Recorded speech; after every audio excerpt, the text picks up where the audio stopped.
আজ 19শে জ্যৈষ্ঠ, লোকনাথ বাবার তিরোধান দিবস।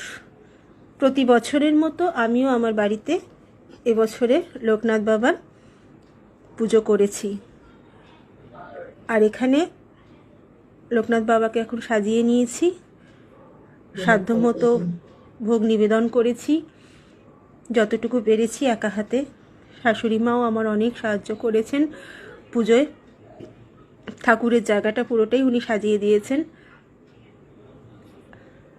আমি নিজে হাতেই প্রতি বছর পুজো করি। এই পুজোটাতে আমি কোনো ঠাকুরমশাই ডাকি না, কারণ আমার মনে হয় বাবা যেন মনে হয় একান্ত আমার, এরকম একটা মনে হয়। মানে আমি লোকনাথ বাবার ভীষণ ভক্ত।